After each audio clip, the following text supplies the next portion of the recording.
Hello students, आप सबको अपने चैनल साइंस जंक्शन में एक और नई वीडियो के साथ स्वागत करती हूं। आज का यह वीडियो क्लास 10th का अध्याय 9 पढ़ेंगे। इससे पहले हम लोग क्लास 10th का केमिस्ट्री और बायोलॉजी का सारा चैप्टर देख चुके हैं। इसका कंप्लीट थ्योरी और इसका कंप्लीट क्वेश्चन आंसर भी देख चुके हैं। आज से हम इसका फिजिक्स पार्ट यानी कि प्रकाश परावर्तन तथा अपवर्तन देखेंगे। यानी फिजिक्स का ही 1 2 3 4 5 चैप्टर है। इसको हम 4 चैप्टर है, एक ही हमारा पर्यावरण। इन सभी का हम पहले 1 शॉट थ्योरी बताएंगे, उसके बाद हम इसका कंप्लीट प्रश्न उत्तर देखेंगे। जैसे हम इसका केमिस्ट्री और बायोलॉजी का पार्ट कंप्लीट देख चुके हैं। जिसने नहीं देखे हैं वह चैनल पर जाके केमिस्ट्री और बायोलॉजी का पार्ट देख लीजिए। आपको जैसे कि आप सब जानते हैं, यदि आप मेरा वीडियो देखते होंगे तो सबसे पहले हम क्या करते हैं, एनसीईआरटी का ही topic wise point to point notes तैयार करते हैं और एक चैप्टर का एक सिस्टमेटिक ढंग से नोट्स बनाते हैं ताकि आपको समझने में आसानी हो और कम समय में आप बेहतर तैयारी कर सकें। आप चाहे क्लास 10th में हो या फिर आप बीपीएससी टीआरयू 4 या एस्टेट या आने वाले किसी भी एग्ज़ाम की तैयारी कर रहे हैं तो ये वीडियो आपके लिए काफ़ी हेल्पफुल होगा। एक बार आप मेरा वीडियो ट्रस्ट करके पढ़िए, 100% आपको कंटेंट मिलेगा और यकीन मानिए आपको कंपटीशन या किसी भी एग्ज़ाम की तैयारी जो कर रहे हैं तो उसमें आपको काफ़ी हेल्पफुल मिलेगा। जैसा कि एनसीईआरटी का जो हर टॉपिक है एनसीईआरटी से पढ़ने में थोड़ा सा समझने में कठिन होता है, लेकिन हम इसी को हम एक नोट से देखेंगे, यानी पॉइंट टू पॉइंट जो हम नोट्स तैयार किए उससे पढ़ेंगे तो आपको समझने में जो है वो काफ़ी आसानी होगा। आपको लगेगा कि हाँ हम मतलब कम समय में जो है अच्छा कंटेंट मिल पा रहा है। तो आप लोग नोट्स बनाइए, वीडियो के 1 से 2 बार ज़रूर बनाइए। तो चलिए बिना देरी के शुरू करते हैं। प्रकाश परावर्तन तथा अपवर्तन। सबसे पहले हम जानेंगे कि प्रकाश क्या है, फिर उसका परावर्तन देखेंगे तथा अपवर्तन देखेंगे। प्रकाश जैसे कि लाइट रिफ्लेक्शन एंड रिफ्रैक्शन क्या है कि प्रकाश जो है वह ऊर्जा है जिसके द्वारा हम वस्तुओं को देख सकते हैं। यानी कि प्रकाश के ही माध्यम से जो है हम किसी वस्तु को देखते हैं। जैसे कि रात के समय अंधेरा होता है तो हम किसी वस्तु को नहीं देख पाते हैं, तो दिन में क्या है हमें सूर्य से जो है प्रकाश मिलती है और हम किसी वस्तु को देख सकते हैं। तो यही प्रकाश का डेफिनेशन हुआ कि वह ऊर्जा है जिसके द्वारा हम वस्तु को देख सकते हैं। अब प्रकाश का देखेंगे उसका क्या क्या क्वालिटी है, क्या क्या गुण है ना। उसके बाद हम प्रकाश परावर्तन तथा अपवर्तन देखेंगे। यानी सबसे पहले हम प्रकाश के गुण को देख लेते हैं कि प्रकाश जो है सरल यानी सीधी रेखाओं में गमन करती है। यानी प्रकाश इस टाइप का हम क्लास 6 में ही हम लोग पढ़ चुके हैं कि प्रकाश जो है एक सीधी रेखा में गमन करती है, वो तिरछी रेखा में वो गमन नहीं करती है। फिर इसका दूसरा गुण है कि प्रकाश जो है विद्युत चुंबकीय तरंग है ना। प्रकाश क्या है, एक विद्युतीय चुंबकीय तरंग है, इसलिए इसे संचरण के लिए माध्यम की आवश्यकता नहीं पड़ती। यानी प्रकाश को संचरण के लिए किसी माध्यम की आवश्यकता नहीं होती है। वो हवा, ठोस, वायु इन सभी में क्या करते हैं, वो संचरण कर लेते हैं, किसी माध्यम की आवश्यकता नहीं पड़ती। फिर इसका तीसरा गुण है कि प्रकाश अपारदर्शी वस्तुओं की तीक्ष्ण छाया बनाता है। यानी कि प्रकाश जब किसी अपारदर्शी, जैसे कि कोई पत्थर है, जब ये पत्थर पर प्रकाश की किरण पड़ती है तो ये क्या बनाती है, छाया बना देती है। तो यही है कि प्रकाश अपारदर्शी वस्तुओं की तीक्ष्ण छाया बनाता है। फिर प्रकाश का नेक्स्ट गुण है कि प्रकाश की चाल निर्वात में सबसे अधिक होता है। यानी कि प्रकाश की चाल जो है निर्वात मीन्स हवा में इसकी चाल जो है 3 × 10⁸ मीटर पर सेकेंड। यानी ये याद रखना है कि प्रकाश की चाल वायु में कितना है, 3 × 10⁸ मीटर पर सेकेंड है ना, ये इम्पोर्टेंट है। तो इस प्रकार हम प्रकाश के गुण देखेंगे। अब हम प्रकाश के परावर्तन की ओर आते हैं। यानी प्रकाश की परावर्तन क्या है, तो प्रकाश की परावर्तन जैसे कि दर्पण अपने पर पड़ने वाले अधिकांश प्रकाश को क्या करते हैं, परावर्तित कर देता है। इसी को क्या कहते हैं, प्रकाश का परावर्तन। यानी कि यहाँ फिगर के माध्यम से देखिए, ये एक क्या है, दर्पण है, ठीक है। जब ये प्रकाश आपतित किरण यानी कि जब ये प्रकाश आती है तो ये फिर ये परावर्तित होकर वापस चले जाती है। तो ये जो दर्पण पर पड़े तो ये क्या कर रहा, क्या प्रकाश को परावर्तित कर दिया, इसी को क्या कहते हैं, प्रकाश का परावर्तन। अब इसका कुछ नियम है, यानी प्रकाश के परावर्तन के 2 नियम हैं। ये दोनों नियम आपको याद करना होगा क्लास 10th में। जैसे कि पहला नियम है कि आपतन कोण और परावर्तन कोण के बराबर होता है, यानी कि जो किरण प्रकाश की किरण आ रही है वो किरण क्या कहलाती है, आपतित किरण। और आपतित किरण और अभिलंब के बीच जो कोण बनता है उसको क्या कहते हैं, आपतन कोण। अभिलंब ये बीच वाला है ना, बीच वाला लाइन। फिर है परावर्तित जो हुआ वो परावर्तित किरण, और परावर्तित किरण और अभिलंब के बीच को कोण को क्या कहते हैं, परावर्तन कोण, है ना। अच्छी तरह से समझ लीजिए। तो ये क्या बोल रहा है कि आपतन कोण, है ना, आपतन कोण और परावर्तन कोण ये दोनों जो है वो बराबर होता है। आपतन कोण और परावर्तन कोण ये दोनों बराबर होता है, ये प्रकाश परावर्तन के फर्स्ट नियम है। फिर दूसरा नियम क्या है, आपतित किरण दर्पण के आपतन बिंदु पर अभिलंब तथा परावर्तित किरण सभी एक ही तल में होते हैं।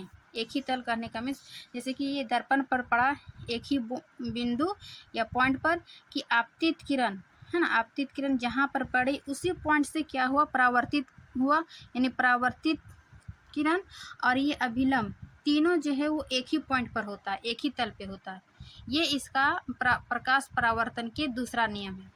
तो इस प्रकार हम देखिए कि प्रकाश का परावर्तन क्या है और प्रकाश के परावर्तन के 2 नियम हैं। ये दोनों नियम फिगर सहित याद रखेंगे तो आपको अच्छे से याद हो जाएगा, है ना। अब हम देखते हैं प्रतिबिंब, मतलब प्रतिबिंब जो छाया बनता है वो क्या होता है। प्रतिबिंब वहाँ बनता है जिस बिंदु से आ रही प्रकाश की किरणें परावर्तन या अपवर्तन के बाद जिस बिंदु पर मिलती है या मिलती हुई प्रतीत होती है उसको क्या कहते हैं, प्रतिबिंब।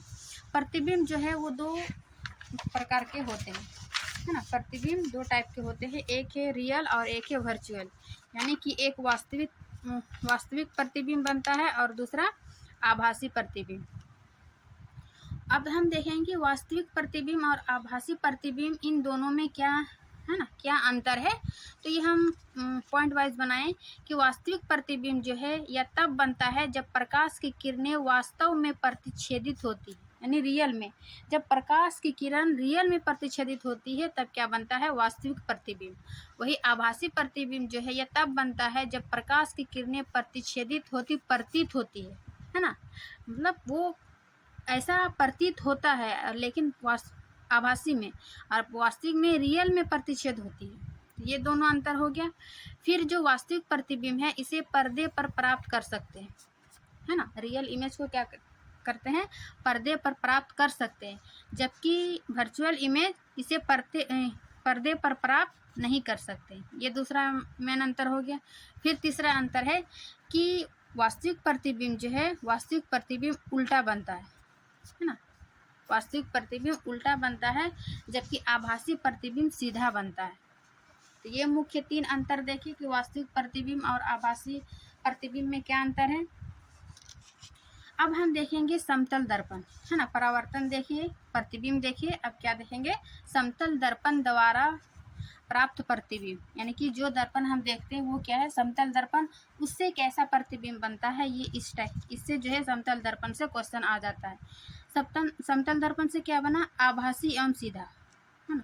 तो आभासी एवं सीधा किसमें बनता है, आभासी प्रतिबिंब में। तो ये समतल दर्पण द्वारा बना प्रतिबिंब का ये गुण है कि आभासी एवं सीधा बनेगा। फिर है प्रतिबिंब का आकार वस्तु के आकार के बराबर होगा, है ना, जितना आकार साइज जो है प्रतिबिंब का है उसी आकार का उसका वस्तु के आकार के बराबर होगा उसका प्रतिबिंब। तो ये इसका दूसरा पॉइंट है। फिर तीसरा पॉइंट है कि प्रतिबिंब दर्पण के उतने पीछे बनता है जितनी वस्तु की दर्पण से दूरी होती है ना। इन सभी इसका जो क्वालिटी है, इन सभी क्वालिटी से जो है ऑब्जेक्टिव टाइप का क्वेश्चन बनता है। तो आप ध्यान से देखिए पॉइंट कि प्रतिबिंब दर्पण के उतने पीछे बनता है जितनी वस्तु की दर्पण से दूरी। माना कि जैसे ये कोई दर्पण है तो ये वस्तु 4 किलोमीटर में रखते हैं तो उसका प्रतिबिंब जो है वो 4 मीटर में ही बनेगा। तो इस टाइप का क्वेश्चन पूछा जाता है। यदि किसी वस्तु को 4 मीटर की दूरी पर रखते हैं तो उसका प्रतिबिंब जो है वस्तु के दूरी से टोटल कितनी दूरी हो गया। तो ये 4 कंफ्यूज में डाल देते हैं, लेकिन इसका 4 और 4 इधर भी बनेगा तो इसका हो जाएगा 8 मीटर। यानी कि प्रतिबिंब है ना, ये जो प्रतिबिंब है दर्पण के उतने ही पीछे बनती है जितनी वस्तु के दर्पण से दूरी पर बनती है। तो ये टोटल जैसे कि 4 मीटर पे वस्तु है तो उसका प्रतिबिंब भी क्या होगा 4 मीटर से दूर। तो इस प्रकार ये टोटल हो जाएगा 8 मीटर, है ना। फिर प्रतिबिंब पार्श्व परिवर्तित होते हैं। पार्श्व परिवर्तित मीन्स उल्टा, जैसे कि इसमें वस्तु का दायां भाग बायां एवं बायां भाग दायां प्रतीत होता है। इसका क्वालिटीज जानने के लिए हम समतल दर्पण के सामने हम अपने आप को देखेंगे तो जो हमारा दायां हाथ है वो बायां दिखेगा और बायां हाथ जो है वो दायां दिखेगा। तो ये प्रतिबिंब यानी समतल दर्पण का प्रतिबिंब क्या होता है, पार्श्व परिवर्तित होता है, मीन्स उल्टा दिखता है ना। और विचार याद रखिएगा कि आभासी एवं सीधा होता है। प्रतिबिंब का आकार वस्तु के बराबर होता है और प्रतिबिंब जो है वो दर्पण के उतने पीछे बनता है जितने वस्तु की दर्पण से दूरी होती है। फिर चौथा है प्रतिबिंब पार्श्व परिवर्तित होता है, यानी कि उल्टा दिखता है। दायां हमें बायां दिखता है और बायां दायां वस्तु प्रतीत होता है। इस प्रकार हम देख लिए प्रतिबिंब और समतल दर्पण द्वारा बना प्रतिबिंब। अब हम देखेंगे गोलीय दर्पण, है ना, स्फेरिकल मिरर। गोलीय दर्पण क्या है कि गोलीय दर्पण जो है परावर्तक तल अंदर की ओर या बाहर की ओर वक्रित होता है ना। ये वक्रित मतलब गोल। ये गोलीय दर्पण जो है वह परावर्तक तल अंदर की ओर या बाहर की ओर वक्रित होता है। और ये जो गोलीय दर्पण है यानी स्फेरिकल मिरर जो है ये 2 प्रकार के होता है। एक है अवतल दर्पण और दूसरा है उत्तल दर्पण। यानी कि अवतल दर्पण को कॉनकेव मिरर और उत्तल को कॉन्वेक्स मिरर। तो गोलीय दर्पण की ये 2 प्रकार अवतल और उत्तल दर्पण को हम देखेंगे। देखिए इसका फिगर से देखिए कि अवतल दर्पण जो है किसको बोलते हैं, है ना, किस टाइप का इसका फिगर बनता है। तो गोलीय दर्पण जिसका परावर्तक पृष्ठ अंदर की ओर, है ना, ये अंदर की ओर अर्थात गोले के केंद्र की ओर वक्रित रहता है। ये गोले का केंद्र है, माना कि ये गोल है तो इसका केंद्र कहाँ होगा, ये है ना, ये सेंटर। तो यही इसका ये आधा भाग है अवतल दर्पण। एक है उत्तल दर्पण और एक है अवतल दर्पण।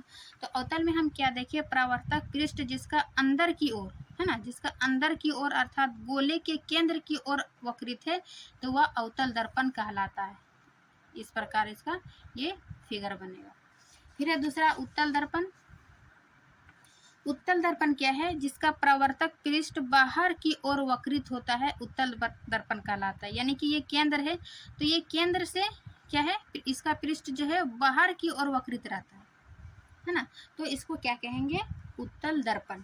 ये दोनों अच्छे से फिगर याद रखिएगा, कंफ्यूज नहीं कीजिएगा कि ये उत्तल है, अवतल है या उत्तल है। फिर अब हम देखेंगे कि गोलीय दर्पण जो पढ़े जो 2 प्रकार के होते हैं अवतल और उत्तल।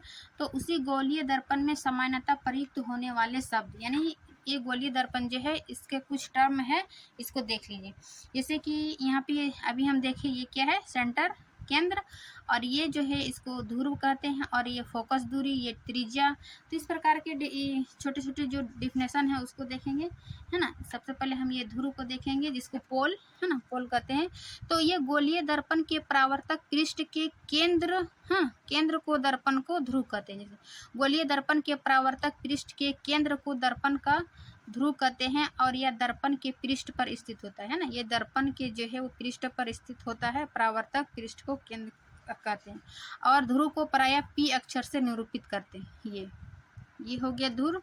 अब हम आगे देखेंगे इसका, और ये हो गया मुख्य अक्ष, है ना। इसका डेफिनेशन देखेंगे।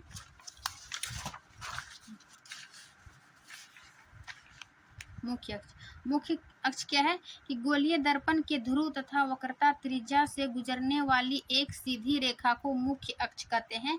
मुख्य अक्ष दर्पण के ध्रुव पर अभिलंब है। ये जो है मुख्य अक्ष ध्रुव पर जो है वो अभिलंब है, समान, है ना। ये यही लाइन को क्या कहते हैं, मुख्य अक्ष। फिर है वक्रता केंद्र, सेंटर ऑफ कर्वेचर। ये क्या है, गोलीय दर्पण का परावर्तक पृष्ठ एक गोले का भाग है। इस गोले का केंद्र गोलीय दर्पण का वक्रता केंद्र कहलाता है। इसको अक्षर सी से निरूपित करते हैं। जैसे ये वाला हम बताएं, ये गोलीय दर्पण है, इसको सी से निरूपित करता है इसके गोलीय दर्पण के केंद्र को। फिर है वक्रता त्रिज्या। वक्रता त्रिज्या क्या है कि गोलीय दर्पण का परावर्तक पृष्ठ जिस गोले का भाग है उसकी त्रिज्या दर्पण की वक्रता त्रिज्या कहलाती है। इसे अक्षर R से निरूपित करता है। यानी कि ये जो है गोला है ना, ये गोला ये क्या कहलाएगा, त्रिज्या। तो ये गोले का भाग का ही जो है वो त्रिज्या होता है, इसी को क्या कहते हैं, वक्रता त्रिज्या। इसको क्या R से डिनोट करते हैं। फिर है द्वारक यानी एपर्चर। ये क्या है, गोलीय दर्पण का परावर्तक पृष्ठ तल की वृत्ताकार सीमा रेखा का व्यास दर्पण का द्वारक कहलाता है। इसे MN से दर्शाया जाता है, यानी ये वाला भाग है ना, MN। ये जो परावर्तक पृष्ठ है गोलीय सतह का, इसी को क्या कहते हैं, द्वारक। ये है ना। तो हम देख लिए, ध्रुव देखिए, फोकस दूरी देखिए, वक्रता केंद्र देखिए, ये त्रिज्या देखिए और द्वारक देखिए। अब इसका मुख्य फोकस यानी R। मुख्य अक्ष पर वह बिंदु जहां मुख्य अक्ष के समानांतर किरणें आकर मिलती है या परावर्तित किरणें मुख्य अक्ष पर एक बिंदु से आती हुई महसूस होती है, वह बिंदु गोलीय दर्पण का मुख्य फोकस कहलाते हैं। यानी कि ये है ना, वक्रता त्रिज्या के समानांतर जो आती हुई प्रतीत होती है, ये क्या है, होता है वक्रता त्रिज्या। मुख्य फोकस गोलीय दर्पण का मुख्य फोकस कहलाता है।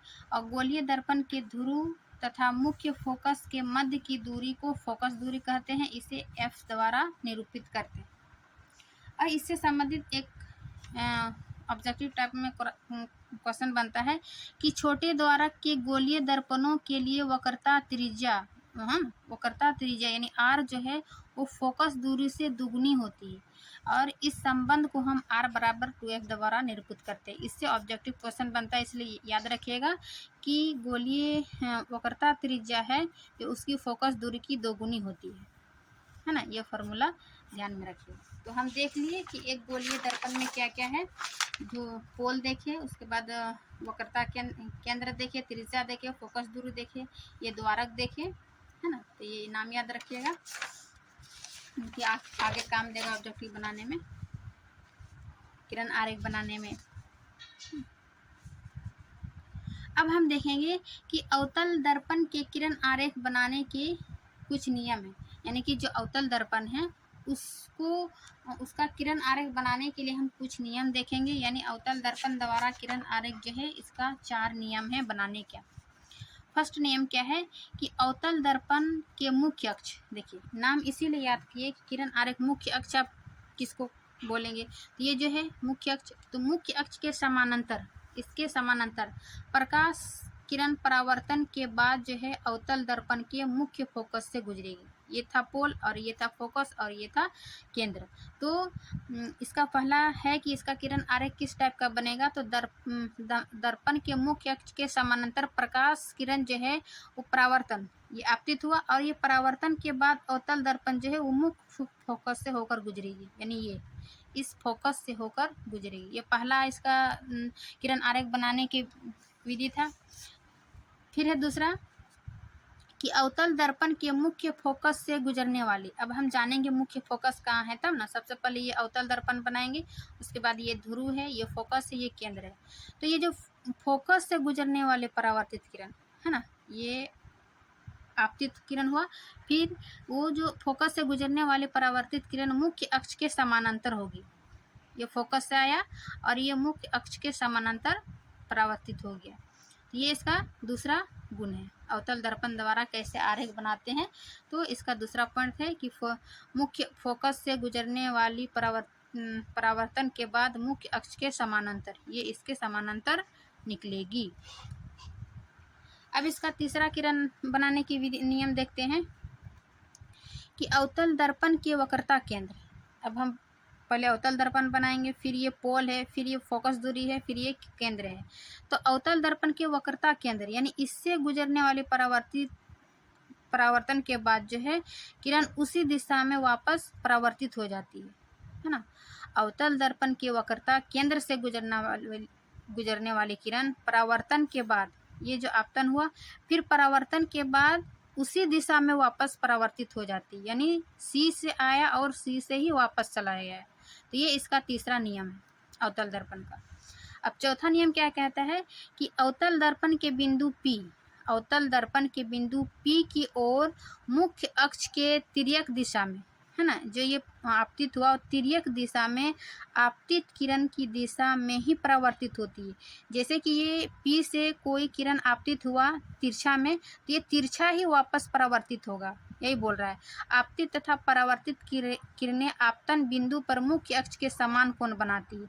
और ये जो है वो दोनों परावर्तन के नियम में जो हम देखें कि आपतन कोण, परावर्तन कोण और अभिलंब तीनों एक ही बिंदु पर होती है। तो ये अवतल दर्पण का चौथा पॉइंट भी यही बोल रहा है कि बिंदु P की ओर जो किरण आपतित होती है वो परावर्तित होकर उसी तिरछा में वापस जाएगी और ये दोनों कोण जो है आपस में बराबर होगा, है ना, समान कोण बनाती है, मुख्य अक्ष के समान कोण बनाती है।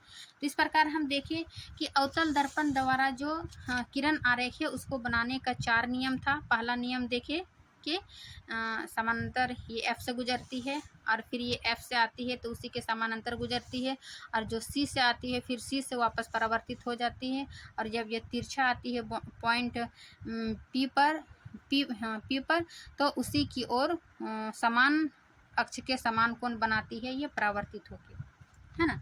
4 नियम देखिए।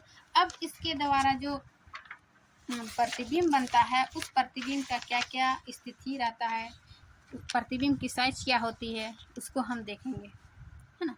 अवतल दर्पण द्वारा बीम की विभिन्न स्थितियों के लिए प्रतिबिंब, यानी कि जब हम बीम को इसका है 6 केस है ना, अवतल दर्पण में 6 केस है, यानी कि 6 केस में देखेंगे कि बीम की स्थिति कहाँ रखेंगे तो उसका प्रतिबिंब की स्थिति कहाँ बनेगा, प्रतिबिंब का आकार कैसा होगा, प्रतिबिंब की प्रकृति क्या होगा। तो इस टाइप का ये किरण आरेख में क्वेश्चन पूछा जाता है कि यदि बीम की स्थिति अनंत पर हो तो उसकी फोकस दूरी कहाँ बनेगी, उसका साइज क्या होगा, उसकी प्रकृति कैसा होगा, C से परे। 6 स्थिति याद रखिएगा अवतल दर्पण द्वारा। एक है अनंत पर, दूसरा है C से परे यानी C से पहले, और तीसरा है C पर ही, चौथा है C तथा F के बीच, पांचवा है F पर, और छठा है P तथा F के बीच, है ना, बीम की स्थिति। तो इसका 6 केस है। 6 केस हम एक एक करके जानेंगे उसका किरण आरेख से कि प्रतिबिंब की स्थिति क्या होती है, प्रतिबिंब का आकार और प्रतिबिंब की प्रकृति। तो ये हम एक चार्ट बनाए हैं, ये चार्ट आप बना के उसके बाद आप किरण आरेख बनाइएगा तो आपको समझने में आसानी होगा। देखिए ये चार्ट आप लोग बना लीजिएगा, और ये बुक में भी है ना, क्योंकि हम सोचे नोट्स बना रहे हैं तो नोट्स में ही आपको दे दें सारा। देखिए 6 केस है, इन 6 केस को हम बारी बारी से देखेंगे केस को। जैसे सबसे पहला केस है कि बीम की स्थिति यदि अनंत पर हो, है ना, यदि बीम की स्थिति अनंत पर हो तो उसका किरण आरेख किस टाइप का बनेगा। तो देखिए सबसे पहले हम एक अवतल दर्पण बनाएंगे, उसके बाद ये मुख्य पोल बनाएंगे, उसके बाद फोकस दूरी, उसके बाद केंद्र, ये तीनों बनाए। उसके बाद अब क्या है अनंत पर, यदि अनंत पर कोई वस्तु है तो ये क्या होगा, उसकी प्रतिबिंब की स्थिति जो है, अभी हम इसका नियम कैसे बने कि जब ये इसके समानांतर जो किरण आती है तो वो फोकस दूरी से गुजरती है। तो सबसे पहले ये बीम जो है वो समानांतर किरण से आती हुई ये कहाँ से गुजरेगी, फोकस से, है ना। प्रतिबिंब की स्थिति फोकस से गुजरेगी, फिर परावर्तित होकर क्या हो गया, फोकस से ही वापस जाती है। तो यहाँ फोकस पर ही इसका बनेगा, बिंदु साइज का, है ना। देखिए अनंत पर जब कोई वस्तु रखते हैं तो प्रतिबिंब की स्थिति फोकस पर बिंदु साइज का, और उसका आकार कैसा होगा, अत्यधिक छोटा। यानी देखिए फोकस पर ही बना, फोकस से ही ये स्थिति ये कट के परावर्तित हुआ, और ये बिंदु साइज का, और क्या बना, वास्तविक तथा उल्टा। यानी कि अवतल दर्पण के जो बायां भाग में बना लेफ्ट साइड में, तो ये क्या होगा, वास्तविक तथा उल्टा, और बिंदु साइज का F पर बना। तो ये इसका स्थिति था।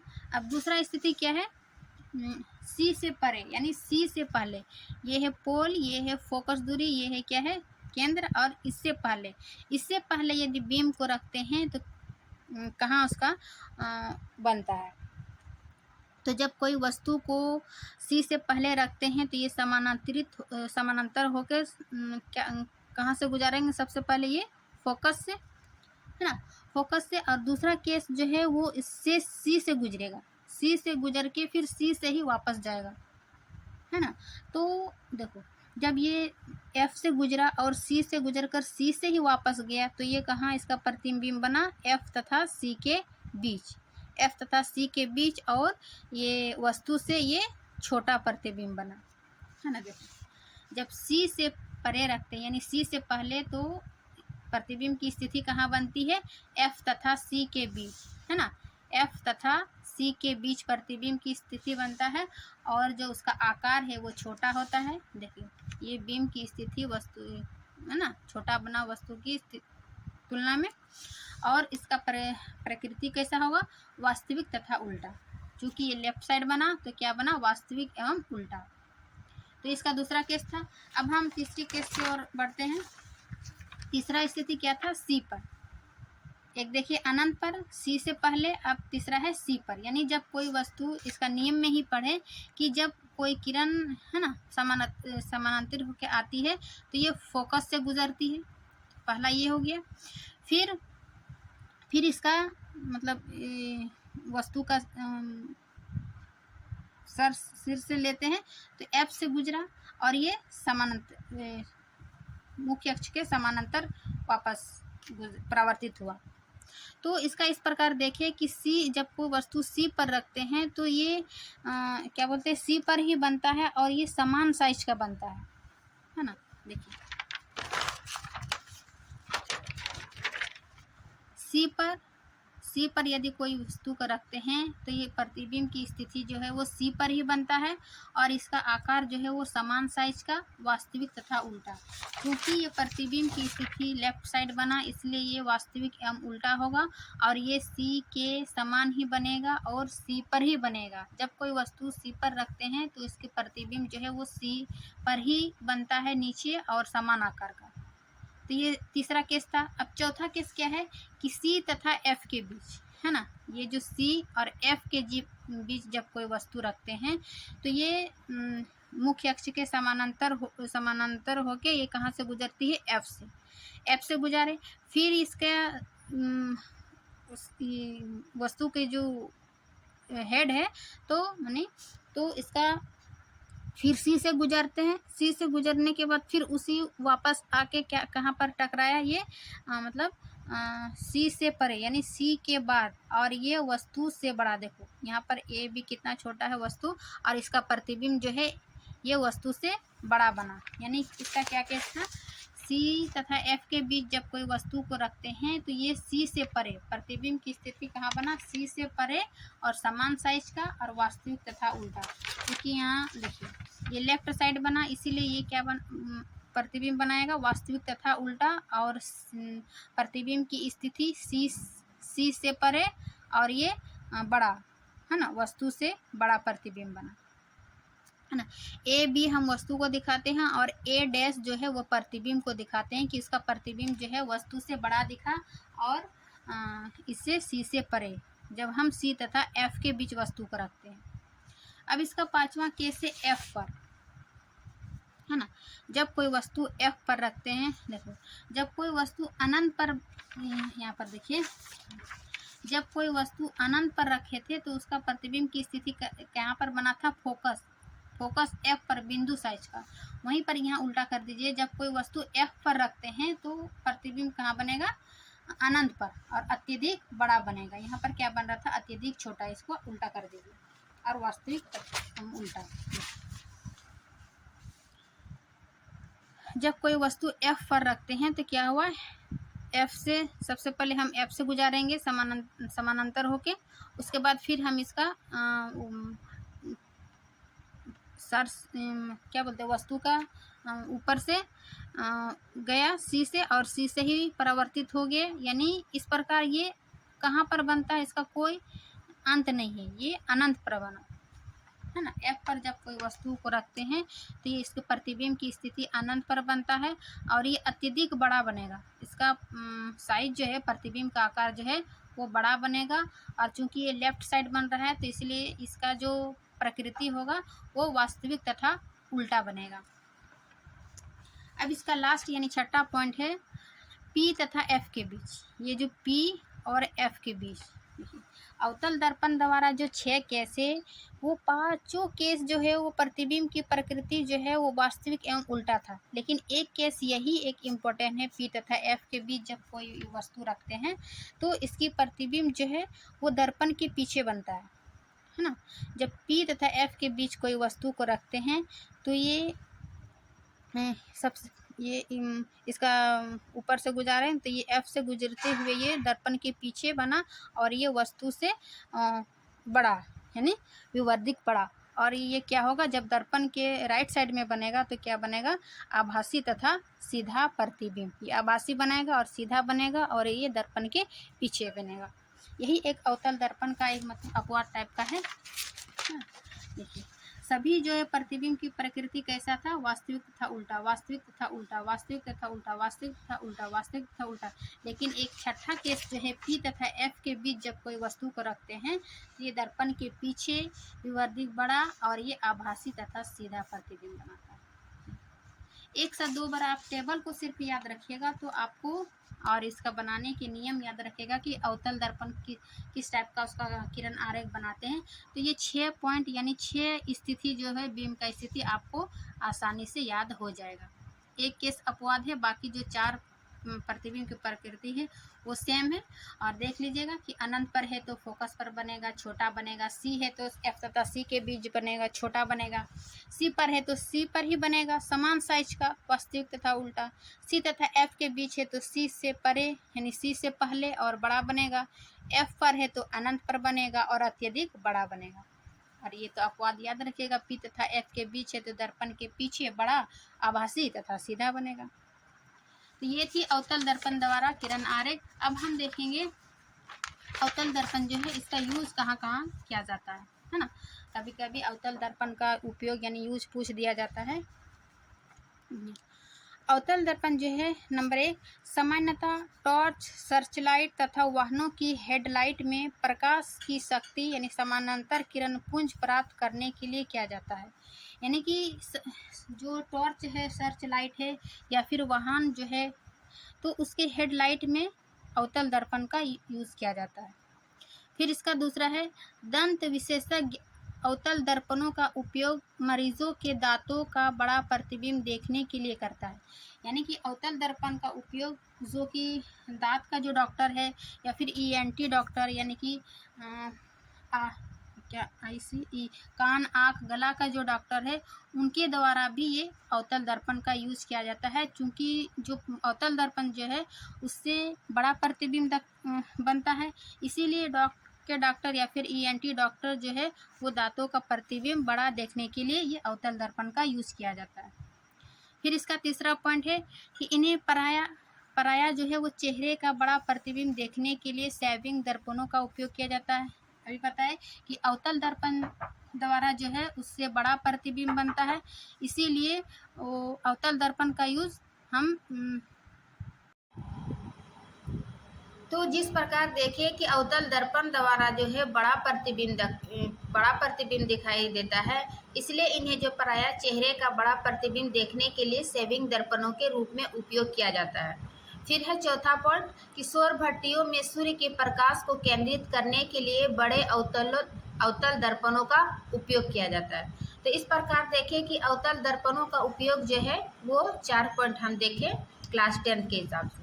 फिर अब हम देखेंगे उत्तल दर्पण, यानी कि हम इससे पहले देखें कि अवतल दर्पण के लिए किरण आरेख बनाने के कुछ नियम था, है ना। उन्हीं नियम में से हम 4 नियम देखे थे। अब हम देखेंगे कि उत्तल दर्पण द्वारा जो किरण आरेख बनाने के क्या नियम है उसका हम देखेंगे उत्तल दर्पण का, है ना। तो फर्स्ट नियम है कि उत्तल दर्पण के मुख्य अक्ष के समानांतर, देखो अवतल दर्पण इस टाइप का था, है ना, बाहर की ओर कली किया हुआ। और जबकि उत्तल दर्पण में हम देखेंगे, फिगर याद रखेगा, इस टाइप का अंदर की ओर कली किया हुआ।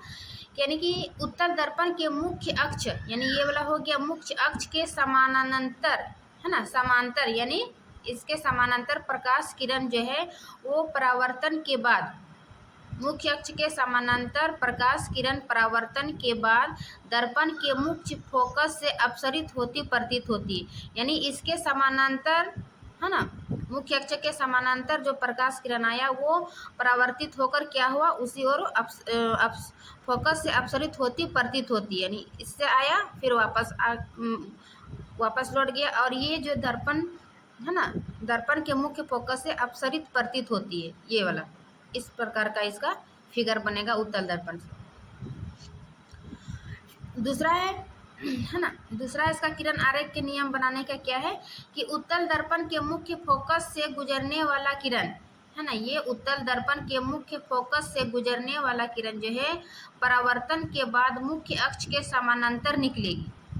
मतलब ये जो मुख्य फोकस से गुजरने वाला किरण है उस समानांतर किरण है वो परावर्तन के बाद मुख्य अक्ष के समानांतर निकलेगी, है ना।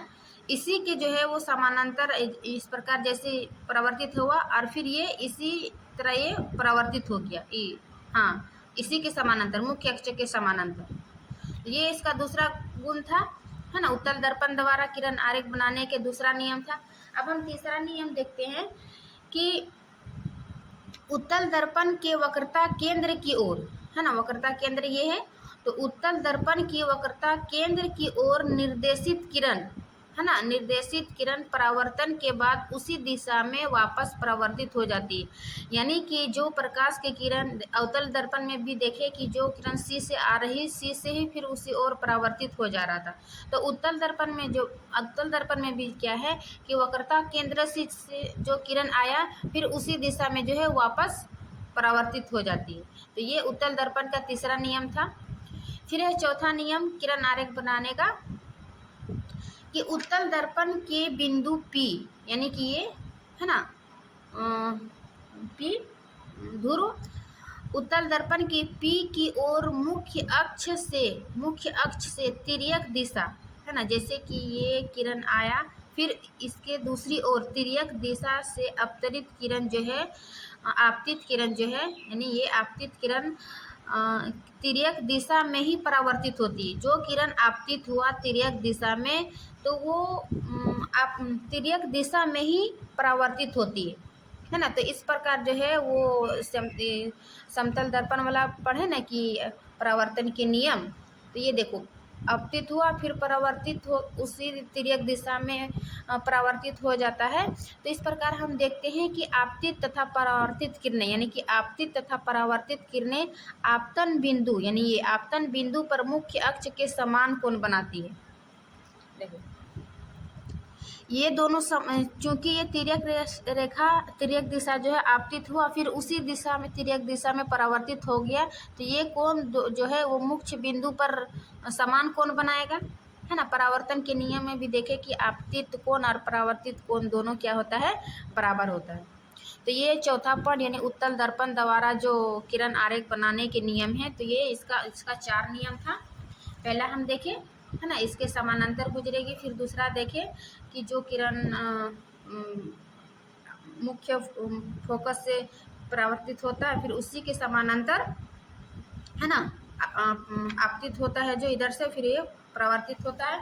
फिर तीसरा है कि जो सी से आपतित हुआ फिर उसी ओर सी के ओर परावर्तित हो जाता है। चौथा देखिए कि जो तिर्यक दिशा की ओर आपतित हुआ परावर्तित भी तिर्यक दिशा में हुआ और ये दोनों आपस में जो है समान कोण बनाएंगे। ये 4 नियम था। अब हम जो है उत्तल दर्पण द्वारा बने प्रतिबिंब की प्रकृति, स्थिति तथा अपेक्षित आकार, यानी कि उत्तल दर्पण द्वारा जो कि प्रतिबिंब बनाता है ना, तो उसकी प्रकृति कैसा होता है, वो बिंब की स्थिति, प्रतिबिंब की स्थिति, प्रतिबिंब का आकार, प्रतिबिंब की प्रकृति, है ना, किस प्रकार का होता है। तो अवतल दर्पण में देखें कि जो प्रतिबिंब बन रहा था, प्रतिबिंब की स्थिति, प्रकृति, प्रतिबिंब की स्थिति, आकार और प्रकृति, तो इसका जो है 6 नियम था, है ना। अवतल दर्पण द्वारा इसका 6 नियम था। अनंत पर, सी से परे, सी पर, सी तथा एफ के बीच, एफ पर, और एक था इसका दूसरा पी तथा एफ के बीच जो बिंब की स्थिति। लेकिन उत्तल दर्पण द्वारा जो बनता है वो उसका 2 स्थिति बनता है। एक है पहला, या तो अनंत पर रहेगा, है ना, बिंब की स्थिति अनंत पर, और दूसरा है अनंत तथा दर्पण के ध्रुव के बीच। इसका दो स्थिति याद रखिएगा, अवतल में 6 और उत्तल में 2 स्थिति। पहला स्थिति अनंत पर बनती है, यानी कि जब बिंब को अनंत पर रखेंगे तो प्रतिबिंब की स्थिति जो है फोकस तथा दर्पण के पीछे बनेगा, और प्रतिबिंब का आकार जो है अत्यधिक छोटा यानी कि बिंदु का आकार होगा, और उसकी प्रकृति जो है आभासी तथा सीधा होगा। दूसरा क्या है, अनंत तथा दर्पण के ध्रुव के बीच रखेंगे तो उसका प्रतिबिंब की स्थिति जो है P तथा F के बीच और दर्पण के पीछे बनेगा, और अत्यधिक छोटा, आभासी तथा सीधा, है ना। इस दोनों केस में जो है प्रकृति आभासी तथा सीधा बनेगा। अब देखते हैं इसका दो केस क्या है। जैसे देखिए, कोई वस्तु क्या रखेंगे, अनंत पर रखेंगे, अनंत पर रखें, ये किरण समान अक्ष के, है ना, मुख्य अक्ष के समान, फिर ये जो है इसके समानांतर, है ना, फोकसित होकर क्या पढ़े कि इस प्रकार के आता है, और फिर ये इसके मुख्य अक्ष के समानांतर परावर्तित हो जाता है। फिर है इसी के सामने फिर क्या हुआ, है ना, फोकस से गुजारेंगे, सबसे पहले इधर समानांतर मुख्य अक्ष से आएगा, फिर ये जो इधर से आभासी प्रतीत होगा, ये फोकस से इधर होके गुजरेगा। यानी कि क्या हुआ, अनंत पर रखिए तो फोकस तथा दर्पण के पीछे, है ना, फोकस तथा दर्पण के पीछे कहाँ बना, ये इसका प्रतिबिंब फोकस तथा दर्पण के पीछे, है ना, फोकस तथा दर्पण के पीछे अत्यधिक छोटा बिंदु के आकार, अत्यधिक छोटा बिंदु के आकार, फोकस तथा दर्पण के पीछे, है ना, यहाँ पर बना। उसके बाद आभासी तथा सीधा, है ना, क्योंकि दर्पण के पीछे बन रहा है तो ये क्या बनेगा, आभासी तथा सीधा। तो ये उत्तल दर्पण का पहला केस था कि प्रतिबिंब कहाँ रखेंगे तो कहाँ बनेगा। फिर दूसरा है अनंत तथा दर्पण के ध्रुव के बीच, यानी कि ये अनंत हो गया और दर्पण के ध्रुव ये इसके बीच, कहीं पर भी रखेंगे अनंत तथा दर्पण के ध्रुव के बीच, तो इसका प्रतिबिंब कैसा बनेगा, है ना। 1 से 2 बार फिगर बनाइएगा तो आपको याद हो जाएगा कि प्रतिबिंब कहाँ बन रहा है, कहाँ, है ना, कैसे कैसे गुजारेंगे। उसका नियम 4 जो उत्तल दर्पण को किरण आरेख बनाने का 4 जो नियम पढ़े हैं, उस नियम के अनुसार हम चलेंगे। तो देखिए, दर्पण अनंत तथा दर्पण के ध्रुव के बीच जब बनाए थे तो P तथा F के बीच दर्पण के पीछे बन रहा था। P, है ना, ये P तथा F के बीच और दर्पण के पीछे, है ना, अत्यधिक छोटा, यानी कि देखिए समानांतर जो नियम पढ़े इसके समानांतर गुजारेंगे, है ना, तो ये फिर परावर्तित होकर इस तिर्यक दिशा में जाएगा। फिर ये एक बार C से जाएगा, इसका टॉप से ले जाएंगे, फिर ये आभासी तथा सीधा बनेगा, और F तथा P के बीच बनेगा, है ना, और छोटा बनेगा आभासी तथा सीधा, क्योंकि ये दर्पण के पीछे बन रहा है इसलिए आभासी तथा सीधा बनेगा। तो ये थी उत्तल दर्पण का किरण आरेख बनाने की स्थिति। तो इसका 2 ही स्थिति याद रखिएगा, अनंत और अनंत तथा दर्पण के ध्रुव के बीच, और अवतल दर्पण में 6 के याद रखिएगा, ठीक है। अब हम देखेंगे उत्तल दर्पणों का उपयोग, यानी कि उत्तल दर्पण का हम लोग कहाँ यूज करते हैं। अवतल दर्पण का तो यूज देख लिए, वो प्रायः याद रखिएगा, अवतल दर्पण से जो है वो बड़ा प्रतिबिंब देखने के लिए हम लोग यूज करते हैं अवतल दर्पण को। उत्तल दर्पण का यूज जो है हम लोग छोटा प्रतिबिंब को देखने के लिए करते हैं, यानी कि बड़ा चीज़ों को छोटा देखने के लिए। छोटा इसलिए क्योंकि हम लोग दूर तक देखने, जब कोई बड़ा वस्तु को दूर छोटा करके देखेंगे तो वो क्या होगा, दूर की वस्तुओं को हम देख पाएंगे। इसीलिए उत्तल दर्पण का उपयोग जो है वो सामान्यतः वाहनों में किया जाता है ना, वाहनों मतलब गाड़ी वगैरह में इसमें सामान्यतः किया जाता है। इसमें जो है वो ड्राइवर अपने पीछे के वाहनों को देख सकता है। ड्राइवर जब अपने उसके वाहनों के साइड में, है ना, उत्तल दर्पणों को इसलिए प्राथमिकता दी जाती है क्योंकि ये सदैव सीधा तथा छोटा प्रतिबिंब बनाते हैं। अभी देखें ना कि उत्तल दर्पण जो है हम लोग इसलिए यूज करते हैं क्योंकि वो छोटा प्रतिबिंब बनाता है और ड्राइवर को अपने पीछे के बहुत बड़े क्षेत्र को देखने में समर्थ बनाते हैं। यानी कि जो गाड़ी रहता है ना, वो पीछे में ये मिरर लगाता है उत्तर मिरर, ताकि इसके पीछे जो गाड़ी आ रहा है उसको बहुत दूर तक, यानी कहाँ से आ रहा है वो कि तो इसको दूर से ही दिखाई देगा कि ये गाड़ी आ रहा है ना। वो बड़े क्षेत्र को देखने में वो समर्थ होता है ना। बड़ी मतलब दूर के क्षेत्र को छोटा छोटा ही उसको दिखेगा, लेकिन वो उसको दूर दिख जाएगा। यदि बड़ा प्रतिबिंब देखेगा तो वो क्या होगा, मतलब शीशा में ही वो वस्तु का प्रतिबिंब जो है वो भर जाएगा। इसीलिए अवतल दर्पण का उपयोग नहीं करते हैं। उत्तल दर्पण जो है छोटा प्रतिबिंब देखेगा, लेकिन दूर की छोटी छोटी वस्तुओं को, आसपास के सभी की वस्तुओं को उसको ड्राइवर को दिख जाएगा, जो कि सड़क दुर्घटना से बचने का ये तरीका होता है ना। तो ये पहला पॉइंट और मुख्य पॉइंट है उत्तल दर्पण का उपयोग। फिर इसका दूसरा पॉइंट है कि दुकानों में इनका इस्तेमाल है ना, दुकानों में इसका इस्तेमाल सिक्योरिटी दर्पण के रूप में किया जाता है। सिक्योरिटी यानी कि बड़ी चीज़ों को दुकान में कितनी वस्तु रखी होती है, लेकिन उसको उस वस्तु को जो है एक ही जगह इकट्ठा करके छोटे छोटे प्रतिबिंब देखने के लिए उसको सिक्योरिटी दर्पण के रूप में उपयोग किया जाता है। तो ये दो पॉइंट है उत्तल दर्पण द्वारा, उत्तल दर्पण का उपयोग। उत्तल दर्पण हम देख लिए, उसका स्थिति और उसका यूज। अब हम देखेंगे है ना गोलीय दर्पण द्वारा परावर्तन के लिए चिन्ह परिपाटी है ना। गोलीय दर्पण से ही उत्तल दर्पण और अवतल दर्पण बना। अब उसका जो है उसका चिन्ह परिपाटी कैसा है, किस प्रकार का जो पॉजिटिव और नेगेटिव वस्तु का प्रतिबिंब का प्रतिबिंब बनता है। ठीक है, तो ध्यान से देखिए, ये है गोलीय दर्पण। यानी गोलीय दर्पण एक प्रकार का ये गोला का ही भाग है ना। ये तो देखो, गोलीय दर्पण द्वारा परावर्तन के लिए चिन्ह परिपाटी। फर्स्ट नंबर है कि बीम जो है हमेशा दर्पण के बाईं ओर रखा जाएगा है ना। ये है दर्पण, ये दाईं ओर और ये बाईं ओर, यानी कि बीम जो है हमेशा दर्पण के बाईं ओर रखा जाता है। ये दर्पण दाईं है ना, दर्पण ये दाईं ओर हो गया और ये बाईं ओर। तो बीम जो है दर्पण के बाईं ओर रखा जाएगा हमेशा। इसका अर्थ यह है कि दर्पण जो है ना, दर्पण पर जो है बीम से है ना, बीम से प्रकाश बाईं ओर से अपसरित होता है। इधर से मतलब जिधर बीम रखा हुआ होगा उसी ओर क्या होगा, प्रकाश बाईं ओर से आपतित होता है। तो ये इसका पहला पॉइंट था कि बीम हमेशा दर्पण के बाईं ओर रखा जाएगा। इसका अर्थ है कि दर्पण पर जो है बीम से प्रकाश बाईं ओर से आपतित होता है। फिर इसका दूसरा पॉइंट कि मुख्य अक्ष के समानांतर, ये हो गया मुख्य अक्ष। इसके समानांतर जो सभी दूरियां जो है वो दर्पण के ध्रुव से मापी जाती है।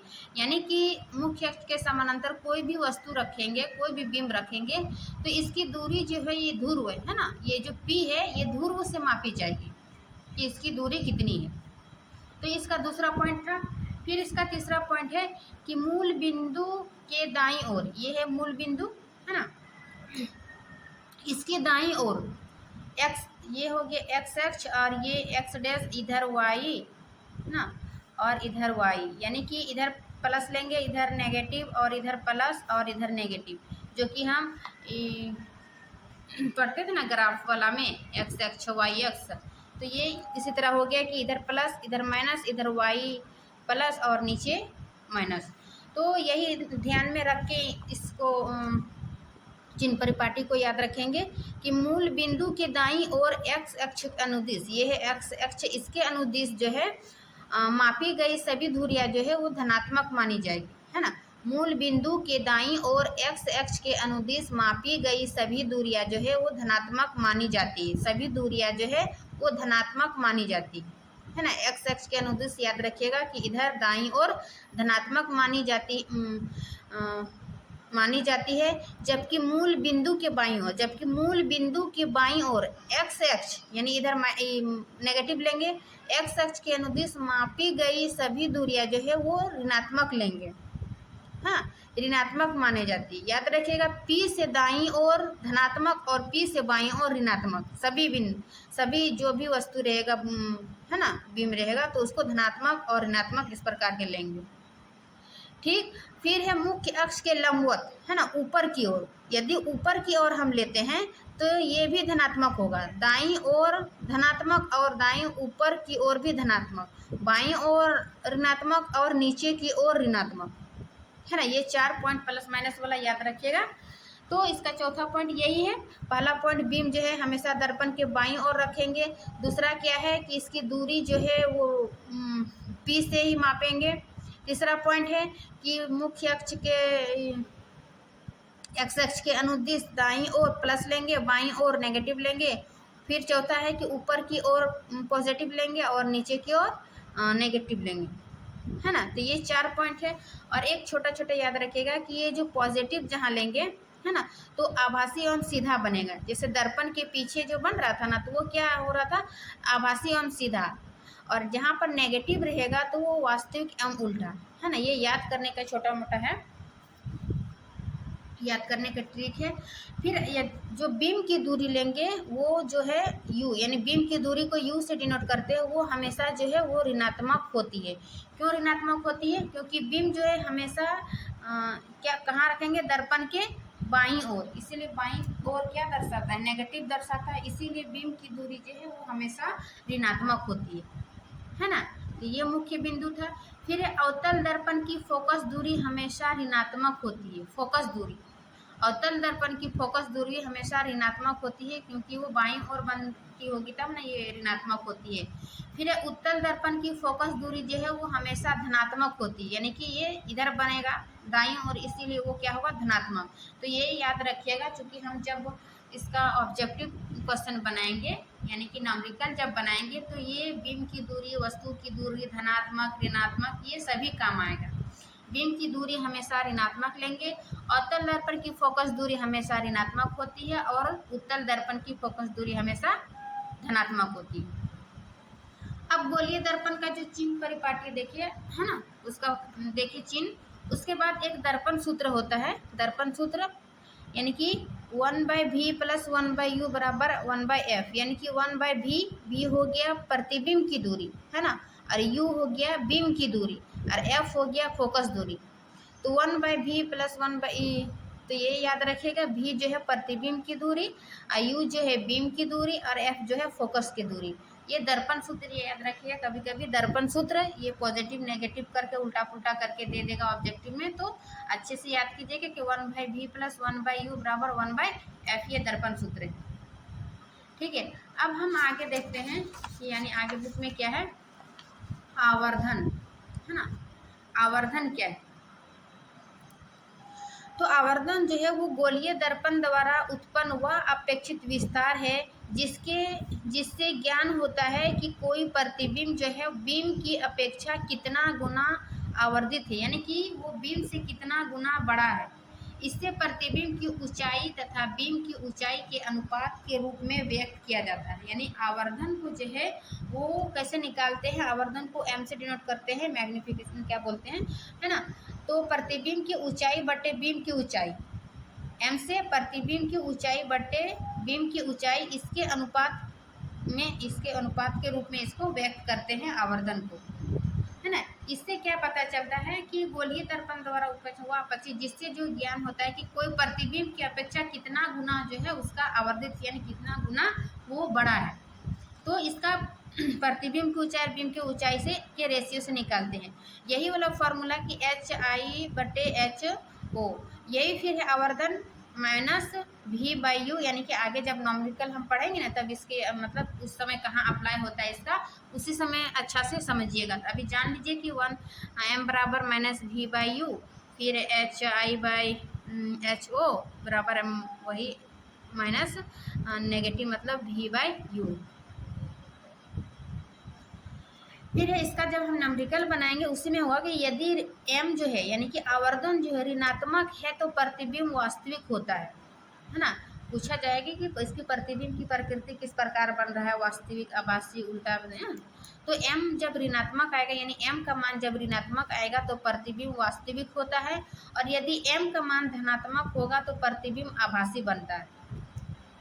ये एकदम मेन पॉइंट है, याद रखिएगा। इन सभी का अप्लाई जब हम बनाएंगे तभी आपको अच्छे से समझ में आएगा। ठीक है, अब ये समझ लीजिए, यदि एच आई बराबर एच जीरो तो एम बराबर जो है 1 होगा, तो प्रतिबिंब का आकार बीम के बराबर होगा। यदि एम का मान 1 आ गया तो प्रतिबिंब का आकार जो है वो बीम के बराबर हो जाएगा। यदि एच आई है ना, यानी कि प्रतिबिंब की ऊंचाई बीम की ऊंचाई से बड़ा हो, यानी एम का मान 1 से बड़ा हो, तो प्रतिबिंब जो है वो बीम से बड़ा होता है। ये स्थिति है कैसे कि m के मान क्या होने से क्या होता है। यदि m के मान 1 से छोटा है तो प्रतिबिंब बीम से छोटा होता है। ये 3 केस है m का, यानी कि आवर्धन का 3 केस है कि m के आवर्धन बराबर का मान 1 होगा तो प्रतिबिंब का आकार और बीम के आकार बराबर होगा। यदि m का मान 1 से बड़ा होगा तो प्रतिबिंब बीम से बड़ा होगा। यदि m का मान 1 से छोटा है तो प्रतिबिंब बीम से छोटा बनेगा। तो ये केस आवर्धन जब हम निकालेंगे ऑब्जेक्टिव में तभी देखेंगे कि क्या होता है, प्रतिबिंब बीम से बड़ा, छोटा, बराबर क्या है ना। अब नेक्स्ट पॉइंट है कि समतल दर्पण का आवर्धन जो है सदैव 1+ होता है ना। समतल दर्पण का आवर्धन, जब हम समतल दर्पण का आवर्धन निकालेंगे तो उसका जो है वो हमेशा 1+ होता है ना, +1 होता है।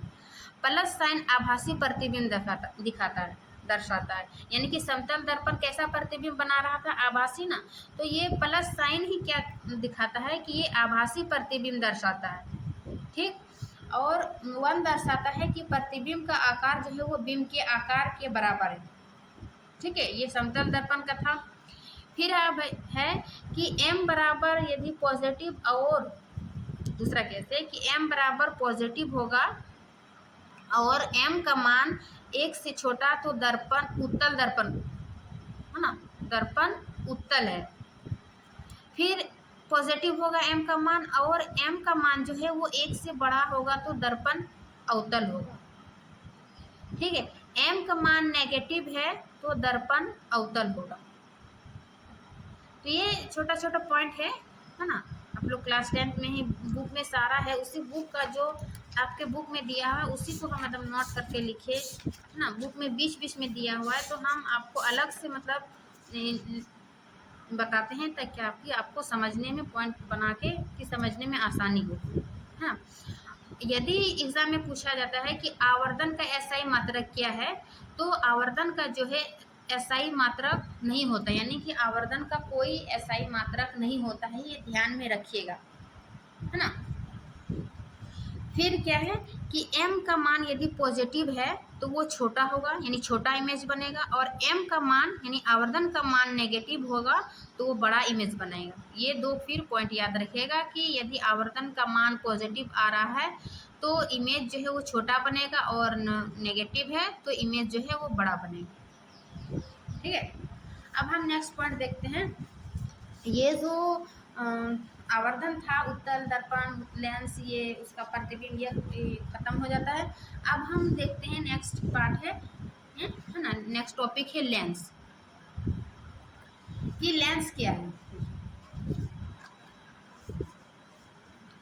लेंस क्या है कि 2 वक्राकार पृष्ठों से घिरा हुआ कोई पारदर्शी माध्यम लेंस कहलाता है। यानी कि 2 वक्राकार है ना, ये 2 वक्राकार पृष्ठों से घिरा हुआ कोई पारदर्शी माध्यम लेंस कहलाता है। पारदर्शी मतलब जिसके आर पार हम देख सकते हैं। तो 2 वक्राकार पृष्ठ, ये हुआ वक्राकार पृष्ठ से घिरा हुआ कोई पारदर्शी माध्यम लेंस कहलाता है।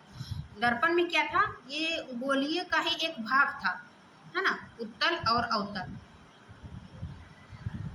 अवतल और उत्तल। लेकिन लेंस जो है वो लेंस की दोनों ओर वक्राकार पृष्ठ होगा और ये पारदर्शी माध्यम होगा, उसको क्या कहेंगे, लेंस। लेंस जो है वो 2 प्रकार के होते हैं, एक है अवतल लेंस और दूसरा है उत्तल लेंस।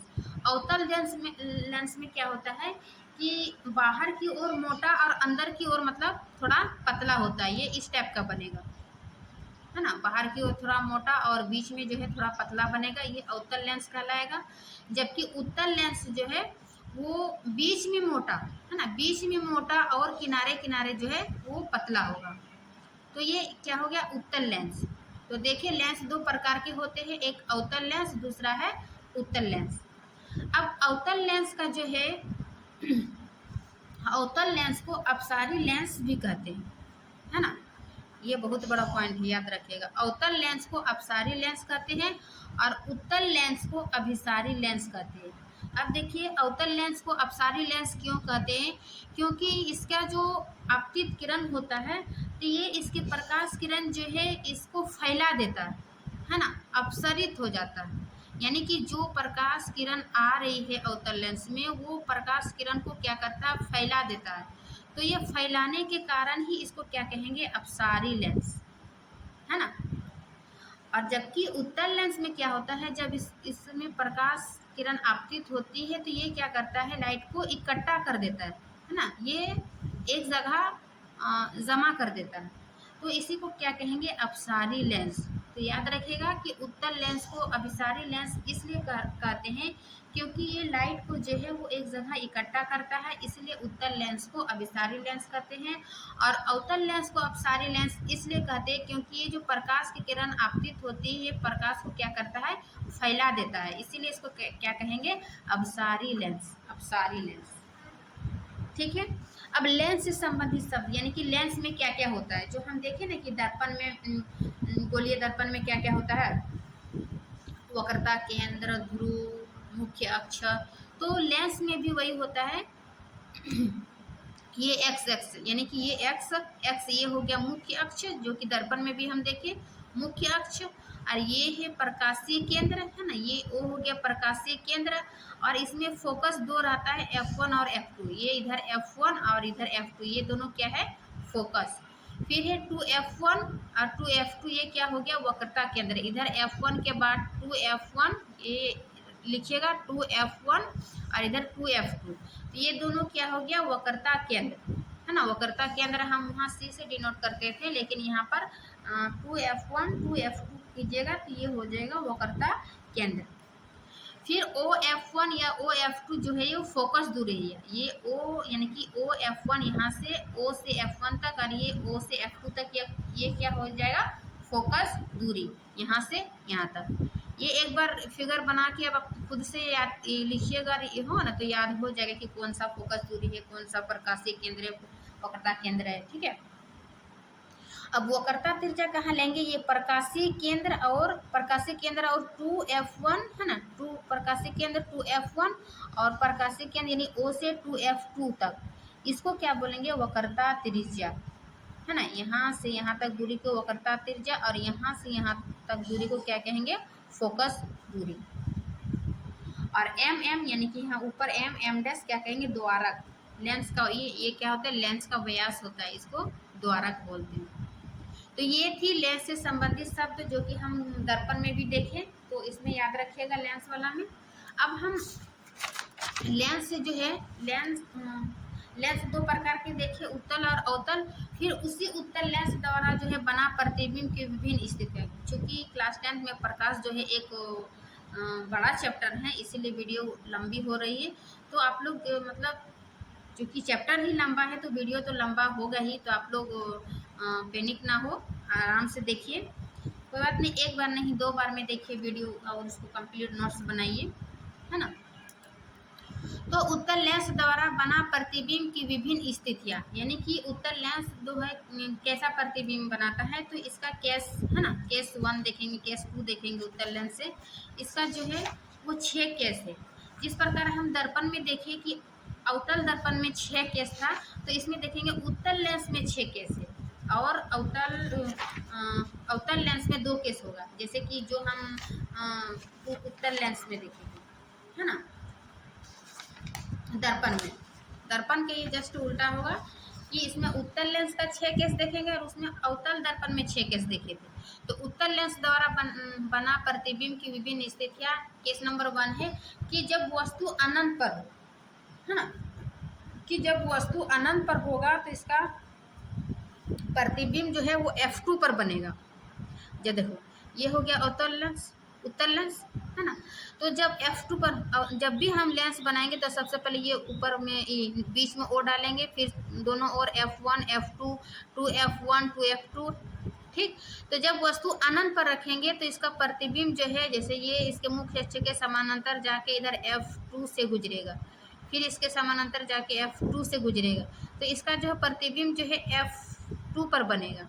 और बिंदु आकार का, F2 पर बिंदु आकार का वास्तविक वो उल्टा, है ना, वास्तविक वो उल्टा बनेगा इसमें। तो ये केस नंबर 1 हो गया।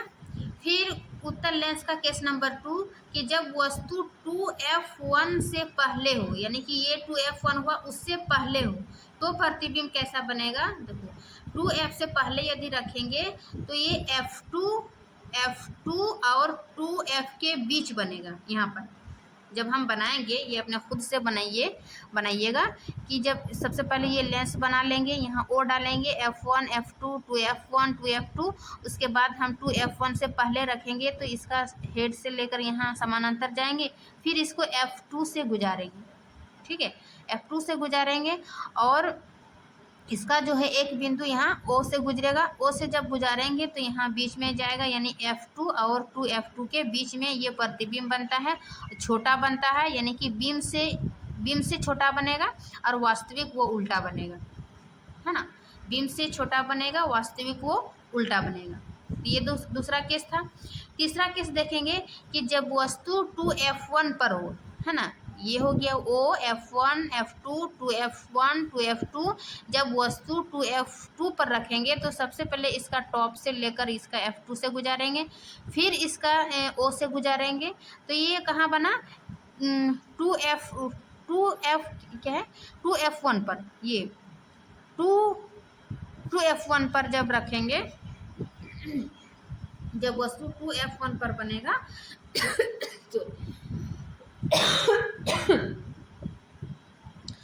तो ये 2F, सॉरी इसका केस नंबर 3 देखते क्या है।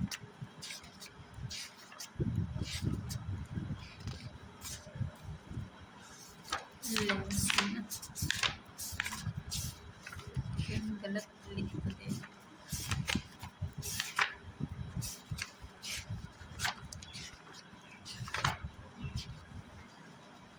क्या है केस नंबर 3, जब 2F1 पर रहेगा ना, जब 2F1 पर रहेगा, कहाँ केस नंबर 3 2F1 पर रहेगा,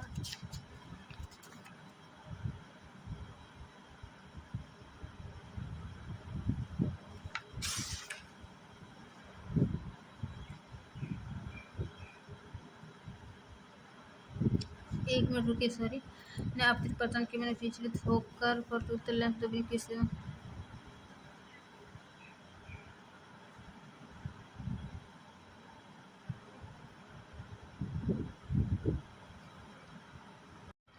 देखिए, यानी कि 2F2 हो गया, यानी कि जब वस्तु 2F1 पर रखेंगे तो इसका प्रतिबिंब जो है वो 2F2 पर बनेगा। यहाँ पर 2F2 होगा, जब आप स्केल से बनाइएगा, है ना, तो फिगर आपको मतलब अच्छे से स्केल से, जैसे जितना इंच यहाँ पर माना कि 3 सेंटीमीटर प्रतिबिंब लेंगे, मतलब सामान्यतः 3 सेंटीमीटर 2 सेंटीमीटर लेते हैं, तो उसी के आकार का 2F2 पर ही बनेगा, ये समान आकार का, और ये वास्तविक तथा उल्टा बनेगा। इसका सबसे पहले हेड से लेकर F2 से गुजारेंगे और ये इसका टॉप से O से गुजारेंगे, है ना। ये उत्तल लेंस को जो किरण आरेख बनाते हैं उसका ये नियम है कि सबसे पहले टॉप से लेकर F2 से गुजारेंगे और फिर ये O से गुजारेंगे, तो ये F2 पर बनेगा और समान आकार का बनेगा। तो ये इसका तीसरा केस था उत्तल लेंस का। अब हम इसका चौथा केस देखेंगे।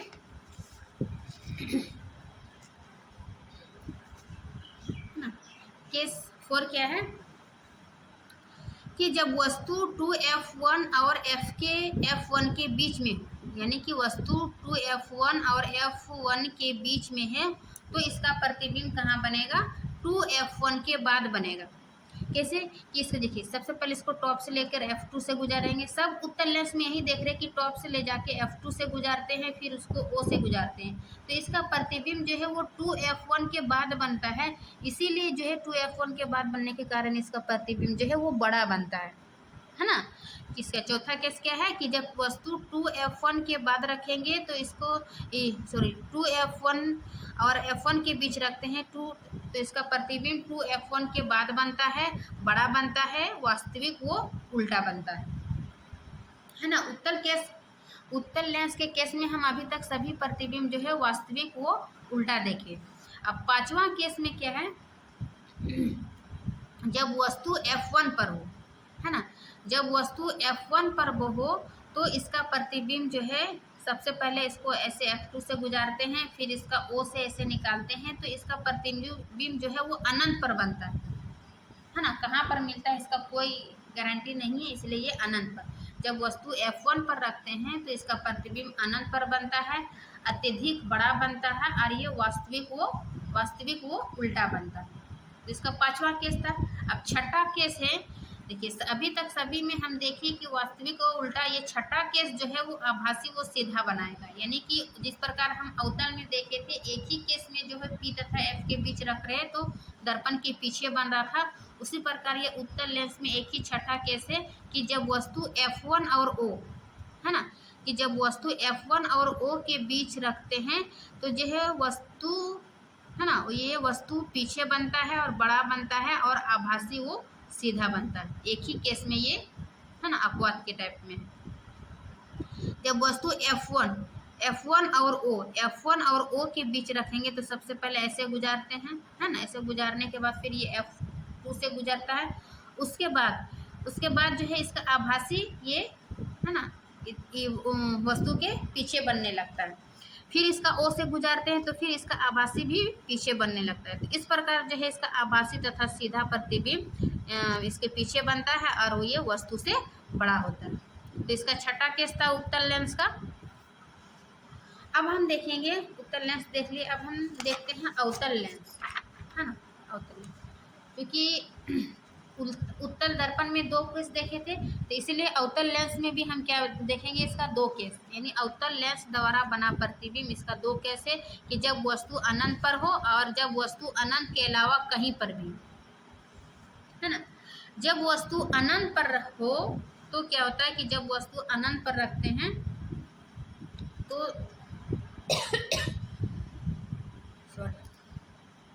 तो ये सबसे पहले जो है अवतल लेंस में ये F1 से गुजरता है और फिर वापस उसी दिशा में F1 से ही आके मिल जाता है। देखिए इस प्रकार का इसका फिगर बनेगा, यानी कि F1 पर, है ना, जब वस्तु अनंत पर रखेंगे तो ये प्रतिबिंब जो है वो F1 पर बनेगा, बिंदु आकार का बनेगा, आभासी वो सीधा बनेगा, है ना, आभासी वो सीधा बनेगा। देखिए ये फिगर ध्यान में रखिएगा। यहाँ पर O होगा, F1 F2 2F1 2F2 और इसका इस प्रकार जब वस्तु अनंत पर रखेंगे तो F1 पर बनेगा, बिंदु आकार का, आभासी एवं सीधा। फिर इसका दूसरा केस है कि जब वस्तु अनंत के अलावा कहीं पर भी हो, है ना, जब वस्तु अनंत के अलावा कहीं पर भी हो, यानी 2F1 से पहले रखे, है ना, तो इसको सबसे पहले ऐसे गुजारते हैं और ये F1 से गुजरता है, फिर इसको टॉप से O से गुजारते हैं, तो इसका प्रतिबिंब जो है F1 और O के बीच बनता है। यहाँ पर F1 और O के बीच छोटा सा बना ना, और ये छोटा बनेगा। जब वस्तु अनंत के अलावा कहीं पर भी रखेंगे तो वस्तु O तथा F1 और O के बीच बना और ये छोटा बना और आभासी वो उल्टा, है ना। इसमें केस 1 में क्या था, आभासी वो सीधा, इसमें आभासी वो उल्टा बनेगा। ठीक है, ये छोटा और ये बिंदु आकार का। तो ये अवतल लेंस का दो केस था, है ना, दोनों केस आप लोग याद रखिएगा। तो लेंस दर्पण ये सब खत्म हो गया। अब जो हम गोलीय दर्पण का चिन्ह परिपाटी देखे थे, उसी प्रकार हम लेंस के भी चिन्ह परिपाटी देखेंगे, तब ना इसका नॉमेरिकल बनाएंगे, ऑब्जेक्टिव बनाएंगे तो काम आएगा, है ना। तो लेंस के लिए चिन्ह परिपाटी, लेंस का चिन्ह परिपाटी क्या है कि वस्तु लेंस की बाईं ओर रखी जाती है। जिस प्रकार हम दर्पण में देखे कि वस्तु जो है हमेशा बाईं ओर रखा जाता था, है ना, वस्तु कहाँ रखते थे, बाईं ओर। तो इसमें भी है जो वस्तु जो है वो बाईं ओर रखेंगे, बाईं ओर इधर भी नेगेटिव और इधर पॉजिटिव होगा, ऊपर की ओर पॉजिटिव, नीचे की ओर नेगेटिव। जो हम दर्पण में देखे, दिखा रहे थे, जो हम दर्पण में देखे, गोलीय दर्पण में, इधर पॉजिटिव था दाईं ओर और इधर बाईं ओर नेगेटिव, ऊपर पॉजिटिव, नीचे नेगेटिव। सेम वही चीज दर्पण में भी देखेंगे, ये दाईं ओर पॉजिटिव, बाईं ओर नेगेटिव, ऊपर पॉजिटिव, नीचे नेगेटिव। ठीक है। वस्तु लेंस की बाईं ओर रखी जाती है और वस्तु की दूरी जो है वो प्रकाश केंद्र से, यहाँ से जो वस्तु की दूरी दर्पण में P से मापते थे, लेकिन इसका वस्तु दूरी जो प्रकाशिक केंद्र यानी O से मापी जाती है।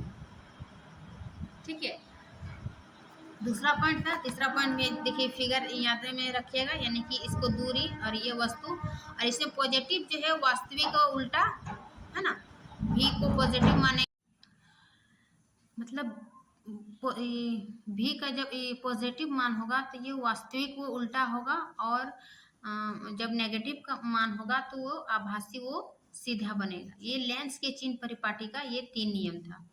ठीक है, अब जैसे दर्पण सूत्र देखे थे कि 1/v प्लस 1/u बराबर 1/f, लेकिन लेंस सूत्र में वही 1/v यहाँ पे माइनस हो जाएगा, है ना। लेंस में ये अंतर है कि याद रखिएगा, लेंस सूत्र से 1/v माइनस 1/u बराबर 1/f। ठीक, तो ये मुख्य अंतर याद रखिएगा कि लेंस सूत्र में माइनस और दर्पण सूत्र में प्लस, ये दोनों में कंफ्यूज नहीं कीजिएगा। ठीक है, लेंस सूत्र और दर्पण सूत्र। अब है लेंस का आवर्धन। जिस प्रकार हम देखें कि दर्पण का आवर्धन यानी m है ना, तो m बराबर ये क्या था, प्रतिबिंब की ऊंचाई बट्टे बीम की ऊंचाई, यही ना था। m बराबर, एक मिनट, हाँ, प्रतिबिंब की ऊंचाई, यहाँ पर लिख देते हैं आपको,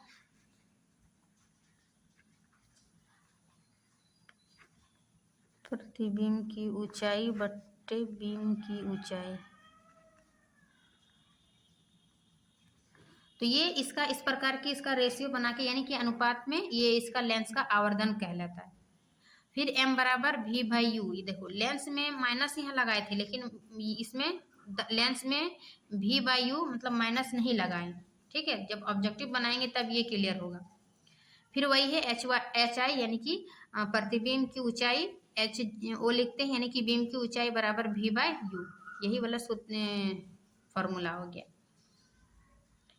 ये इतना हो गया। अब लेंस की शक्ति, यानी कि हम लास्ट इधर टॉपिक की ओर चलते, ये है ना लेंस की क्षमता या फिर लेंस की शक्ति। उसके बाद ये हमारा चैप्टर खत्म हो जाएगा। लेंस की शक्ति, शक्ति क्या है, यानी कि किसी लेंस द्वारा प्रकाश किरणें को अपसरित या अपसरण करने की क्षमता जो होता है ना, उसकी मात्रा, अपसरित या अपसरण या अपसरित करने की मात्रा जो होता है, उसको लेंस की शक्ति कहती है। इसको P से डिनोट करते हैं, यानी कि पावर। P बराबर जो है 1/f। तो ये क्या हो, किसी लेंस द्वारा प्रकाश किरणें को अभिसरण या अपसरण करने की क्षमता हो गया P बराबर 1/f। ठीक है, लेंस यानी कि लेंस की शक्ति का जो मात्रक होता है, SI मात्रक, तो इसका हो जाएगा डायोप्टर, इसको D से डिनोट करते हैं। ठीक है, लेंस की शक्ति का मात्रक क्या हो गया, लेंस का SI मात्रक डायोप्टर, यानी 1 डायोप्टर जो बराबर होता है 1/1 m, है ना, मीटर, या फिर 1/1 m, है ना। इसको ऊपर ले जाएंगे तो क्या हो जाएगा, ये माइनस में चेंज हो जाएगा, इसलिए 1/1 m लिखते हैं, या फिर 1 m ऊपर, ये इस प्रकार का। और उत्तल लेंस की क्षमता जो है वो धनात्मक होती है, और अवतल लेंस की क्षमता जो है वो ऋणात्मक होती है ना। जिस प्रकार हम उसमें याद किए थे कि उत्तल प्रतिबिंब जो है वास्तविक या आभासी होता है, ऋणात्मक होता है तो प्रतिबिंब वास्तविक, और धनात्मक होता है तो प्रतिबिंब आभासी। तो इसमें जो है उत्तल लेंस की क्षमता जो है वो धनात्मक होती है, हमेशा याद रखिएगा, ऑब्जेक्टिव बनाने में काम आएगा कि उत्तल लेंस की क्षमता धनात्मक होती है और अवतल लेंस की क्षमता जो है वो ऋणात्मक होती है। तो ये थी लेंस की, है ना, लेंस का शक्ति। अब एक टॉपिक है प्रकाश का अपवर्तन, यहाँ पर बीच में था प्रकाश का अपवर्तन। ठीक है ना, चूंकि चैप्टर का नाम ही प्रकाश का अपवर्तन तथा परावर्तन, तो परावर्तन के बारे में तो हम सभी डिटेल पढ़ लिए कि अवतल दर्पण, उत्तल दर्पण का उसका परावर्तन। लेकिन प्रकाश का अपवर्तन जो है क्या है कि जब प्रकाश एक माध्यम से दूसरे माध्यम में तिरछा होकर जाता है, तो दूसरे माध्यम में जो है इसके संचरण की दिशा में परिवर्तित हो जाती है, यानी कि चेंज हो जाती है। प्रकाश परावर्तन में क्या देखे थे कि जब प्रकाश किरण आती है किसी समतल दर्पण में, तो ये इसी बिंदु पर उसी लौट जाती है, और ये दोनों कोण आपस में बराबर होती है, तीनों एक ही तल में होते हैं। प्रकाश के परावर्तन के नियम पढ़े थे ना। लेकिन ये अपवर्तन क्या है कि जब प्रकाश एक माध्यम से दूसरे माध्यम, एक माध्यम हो गया यानी कि हवा से जब प्रकाश कांच पर पड़ती है तो ये माध्यम में जो है तिरछा होकर दूसरे माध्यम में इसके संचरण की दिशा में जो है वो परिवर्तित हो जाती है। ये शुरू में ही हम बताए थे आपको। तो ये है। उसके बाद इसका मतलब प्रकाश अपवर्तन के कारण जो दिखाई देता है, जैसे कि पेंसिल है ना, पानी में यदि हम डुबाएंगे तो ये है उठा हुआ प्रतीत होगा, है ना, उभरा हुआ, उड़या उठा हुआ। तो ये प्रकाश के अपवर्तन के कारण है। फिर इसका दूसरा है कि कोई पानी में यदि हम अंडा, टमाटर, आलू, नींबू डालते हैं तो ये भी जो है पानी के तल से उठा हुआ प्रतीत होगा। तो ये भी प्रकाश अपवर्तन के नियम, यानी कि ये कोई कांच है, जब ये प्रकाश की किरण है ना आती है तो ये अभिलंब से जो है वो तिरछा है ना, तिरछा होकर दूसरे माध्यम में संचरित हो जाती है, यानी विरल से सघन में जब आती है तो इसकी चाल में जो है परिवर्तित हो जाती, चेंज हो जाती, इसीलिए जो है उभरा हुआ प्रतीत होता है ना। तो हाँ, अब जैसे कि कांच में कोई जैसे कोई लेटर होगा, है ना, ये कांच हो गया और ये कोई लेटर रहता है तो वो भी उभरा हुआ प्रतीत होता है, ये इसी के कारण, है ना, प्रकाश के अपवर्तन के कारण। तो प्रकाश के अपवर्तन के जो है वो दो माध्यम है, एक है विरल माध्यम और एक है सघन माध्यम। विरल माध्यम को हम वायु के मतलब वायु को लेते हैं विरल माध्यम, और सघन माध्यम में जो है वो कांच को लेते हैं। जैसे कि ये वायु हो गया विरल और ये कांच हो गया सघन। तो जब प्रकाश विरल से सघन में आता है तो ये अभिलंब के पास आ जाता है। इसका दो कैसे कि जब प्रकाश विरल से, है ना, ये विरल हो गया वायु, विरल से सघन में आ जाती है तो ये क्या हुआ, अभिलंब के पास आ जाती है, यानी कि ये अभिलंब हुआ, इसके पास आ जाती है सघन। फिर इसका दूसरा केस है कि जब प्रकाश सघन से, है ना, जब वायु से सघन में आया, लेकिन दूसरा केस में क्या है, जब सघन से विरल में जाती है तो ये अभिलंब से दूर हो जाती है ना। इसीलिए इसका जो जितना उदाहरण दिया यही कारण है कि ये उठा हुआ प्रतीत होता है, क्योंकि ये वायु से कांच में आती है तो अभिलंब की ओर झुक जाती है, और जब सघन से विरल जाती है तो ये अभिलंब से दूर हो जाती है। तो इसका दो नियम है, प्रकाश परावर्तन के भी हम दो नियम देखे, अपवर्तन का भी दो नियम देख ले। ठीक है। अब प्रकाश के अपवर्तन का नियम, अपवर्तन का क्या नियम है कि ये जो साइन आई बटे साइन आर है ये दोनों जो है कांस्टेंट होता है, स्थिरांक होता है। इसी में हम इसी को क्या कहेंगे। और फिर दूसरा है कि आपतित किरण, अपवर्तित किरण तथा अभिलंब तीनों एक ही तल में होते हैं, है ना। ये आपतित किरण, अपवर्तित किरण तथा तीनों एक ही तल में होते हैं, इसीलिए इसको जो है वो इसको स्नेल का नियम कहते हैं। यानी कि पूछेगा कि स्नेल का नियम क्या है, यही प्रकाश के अपवर्तन के नियम को ही क्या कहेंगे, स्नेल का नियम। तो क्या है, साइन आई बट्टे साइन आर बराबर स्थिरांक यानी कांस्टेंट होता है, इसका मान, है ना, स्थिर होता है। अब एक हो गया अपवर्तन, अब इसका एक है दूसरा अपवर्तनांक, है ना। अपवर्तनांक किसको इस प्रकार लिखते हैं एन एम, है ना। तो ये क्या होता है अपवर्तनांक, माध्यम 1 में प्रकाश की चाल बट्टे माध्यम 2 में प्रकाश की चाल, है ना। हमारे मतलब क्लास 10 में ये अपवर्तनांक के मान कुछ लिखा हुआ है, आप चाहे तो याद कर सकते हैं, लेकिन ये इतना, है ना, एक दो ठो याद कर लीजिएगा, जैसे हम बुक में ही बता दे रहे हैं। देखिए ये वायु का अपवर्तनांक कितना है 1.0003, बर्फ का कितना है 1.33, ये जल का याद रखिएगा, जल का अपवर्तनांक कितना है 1.33, है ना, जो इम्पोर्टेंट है उसको बता रहे हैं। फिर है एक किरोसिन 1.44 याद रखिएगा, एक है तारपीन का तेल 1.44, हीरा का याद रखिएगा कि हीरा का अपवर्तनांक जो है सबसे ज्यादा होता है 2.42 और सबसे कम वायु का 1.0003। ठीक है। तो ये है अपवर्तनांक, यानी अपवर्तनांक क्या है कि माध्यम 1 में प्रकाश की चाल बट्टे माध्यम 2 में प्रकाश की चाल, इसका रेशियो से क्या हम निकालते हैं अपवर्तनांक। और एक है निरपेक्ष अपवर्तनांक। निरपेक्ष अपवर्तनांक क्या है, इसको इस प्रकार डिनोट करते हैं कि वायु में प्रकाश की चाल बट्टे माध्यम में प्रकाश की चाल। ठीक है, इसमें था माध्यम 1 होना जरूरी था, लेकिन इसमें वायु में प्रकाश की चाल होना और माध्यम में प्रकाश की चाल होना, ये दोनों में अंतर है अपवर्तनांक और निरपेक्ष अपवर्तनांक में। ठीक है, ये सभी काम आएगा जब हम न्यूमेरिकल या ऑब्जेक्टिव बनाएंगे, आप लोग घबराइए नहीं। अभी सबसे पहले थ्योरी पढ़िए, थ्योरी एक बार में समझ में नहीं आना, क्योंकि प्रकाश है थोड़ा सा टफ, यानी क्लास 10th में जितना भी टॉपिक है, सबसे बड़ा टॉपिक ये प्रकाश का अपवर्तन तथा परावर्तन ही है। इसीलिए इसको आराम से पढ़िए, एक बार में समझ में ना आए वीडियो को 1 से 2 बार जरूर देखिए, अपना खुद से नोट्स बनाइए, तो आप धीरे धीरे चीज़ों को समझने में आसानी होगा। विरल माध्यम क्या है कि वह माध्यम जिसमें प्रकाश की चाल अधिक होती है, यानी कि विरल माध्यम में जो है वो प्रकाश की चाल अधिक होती है, जबकि सघन माध्यम में वह माध्यम जिसमें प्रकाश की चाल कम होती है ना।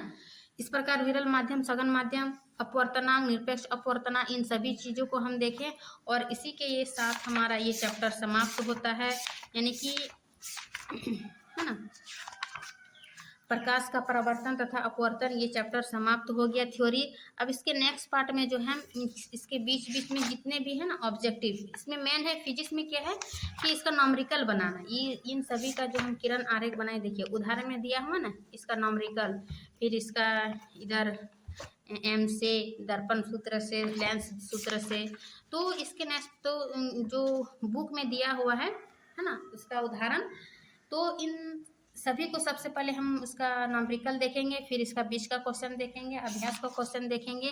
उसके बाद जो हम अभी जैसे कि ये एनसीईआरटी हुआ है ना, एनसीईआरटी और एससीईआरटी क्योंकि एक ही है, तो उसके बाद हम इसका जो बिहार स्पेशल बिहार बोर्ड में ज़्यादातर ऑब्जेक्टिव और सब्जेक्टिव मिला के पूछा जाता है, तो हम उसका ऑब्जेक्टिव का एक अलग वीडियो लेकर आएंगे। तो आप लोग चाहे बिहार बोर्ड से हो या फिर एनसीईआरटी आप लोग तैयारी कर रहे हैं, क्लास 10th में हो या फिर किसी भी एग्ज़ाम की तैयारी कर रहे हैं, तो ये वीडियो आपके लिए काफ़ी हेल्पफुल होगा। देखिए वीडियो में हम इतना मेहनत से, यानी कि आपको नोट्स, एक प्रॉपर नोट्स एनसीईआरटी का हूबहू टॉपिक वाइज बताते हैं, यानी कि एनसीईआरटी का या एससीईआरटी का कोई भी एक टॉपिक जो है वो नहीं छूटना चाहिए, और आप लोग तैयारी जो है अच्छे से कर पाइएगा।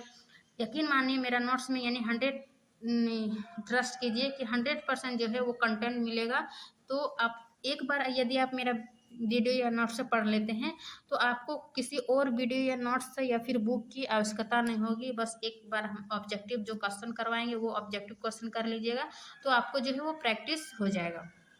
तो उम्मीद करती हूँ कि ये वीडियो आप लोग को अच्छी लगी होगी, अच्छी लगी तो लाइक एंड सब्सक्राइब ज़रूर कीजिएगा। मिलते हैं इसके नेक्स्ट पार्ट में, तब तक के लिए थैंक यू, और आप लोग ज़रूर पढ़िए, अपना नोट्स बनाइए। मिलते हैं नेक्स्ट क्लास में।